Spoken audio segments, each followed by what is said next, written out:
You wake up breathless. For a few seconds, you don't know where you are. You were falling through clouds, then walking through a house that looked like your childhood home. But when you opened the door, it led straight into outer space. You remember everything: the colors, the fear, the way it felt more real than reality. Then it fades. You lie there wondering, what was that? Why does your mind create entire worlds every single night? Is it just random nonsense, or does dreaming serve a deeper purpose? Welcome to the Mind Metrics. Every night, our brains slip into a world of their own making. We dream of strange faces, impossible places, people we've lost, and things we've never done. And even though dreams vanish with the morning light, they leave us with a question humanity has been asking for thousands of years. Why do we dream at all? Let's explore this mystery step by step, because the deeper you look, the more incredible it becomes. Every night, your brain becomes a movie director, and you, without realizing it, become the main character in a story it writes just for you. But why does it bother? Dreams mostly happen during REM sleep, rapid eye movement. During this stage, your body becomes paralyzed, but your brain wakes up in a different way. The parts that handle logic and reason, like the prefrontal cortex, slow down.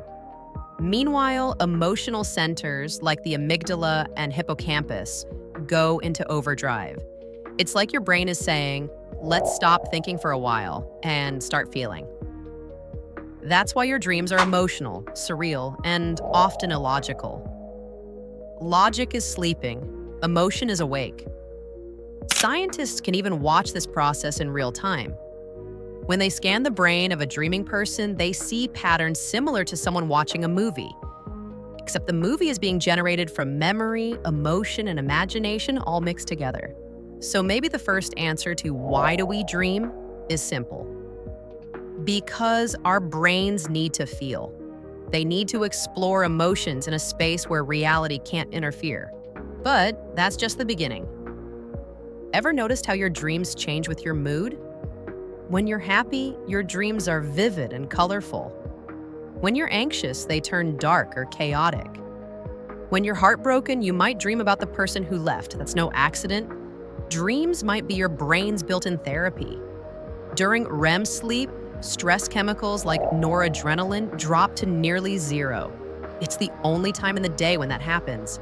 This gives your mind a safe environment to replay painful events and process them without stress flooding your system. Researchers found that people who are denied REM sleep become more irritable, emotional, and less able to cope with stress. It's as if the brain didn't get the nightly emotional reset it needed. Think about those nights when you've gone through heartbreak or grief. Maybe you had dreams where the person was still there, alive, talking to you. When you woke up, it hurt. But in a strange way, it also helped you accept reality. That's your mind performing emotional maintenance, using dreams as therapy sessions you never booked. Dreams let you face what your conscious mind avoids. You confront fears, revisit memories, or resolve feelings that are too heavy to deal with when awake. So maybe dreams exist to heal us, to help us survive not just physically, but emotionally. But there's another theory, one that's more primal. Have you ever had a nightmare where you were running from something? You don't know what it is, but you're terrified. You run, you hide, you fall, and then you wake up just before it catches you. What if that nightmare wasn't just fear, but training?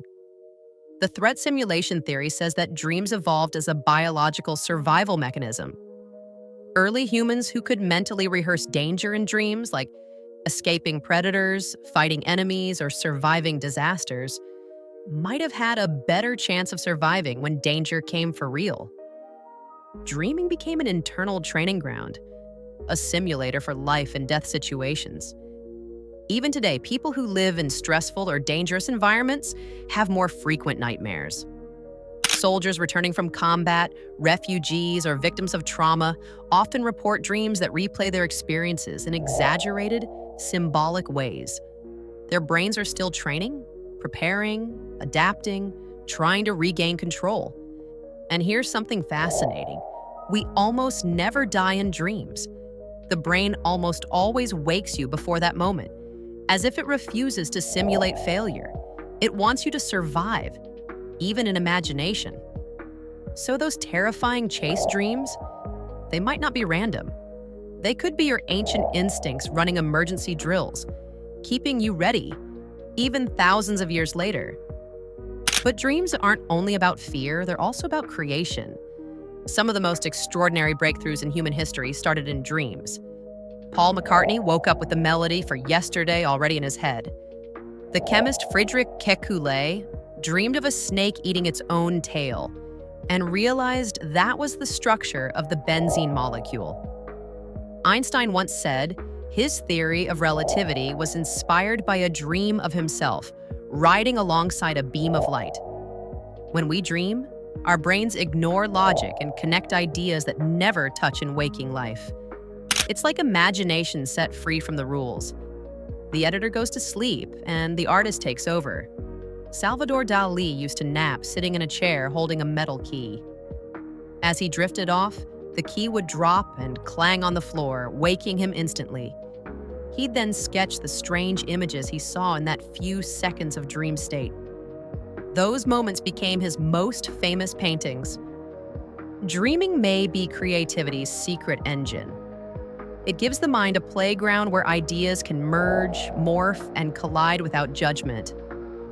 That's why so many creative people keep dream journals, because ideas that seem absurd in the night can spark brilliance in the morning.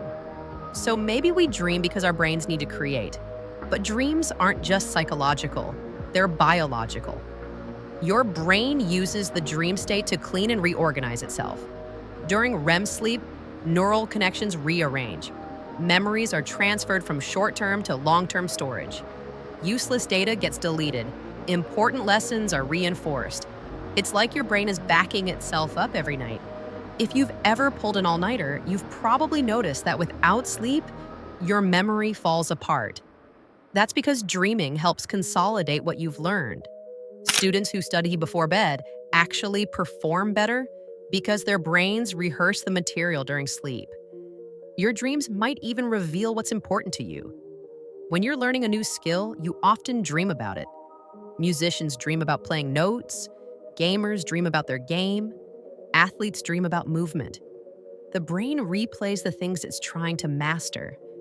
So dreams may also be a kind of neural rehearsal, strengthening connections the same way repetition builds muscle memory.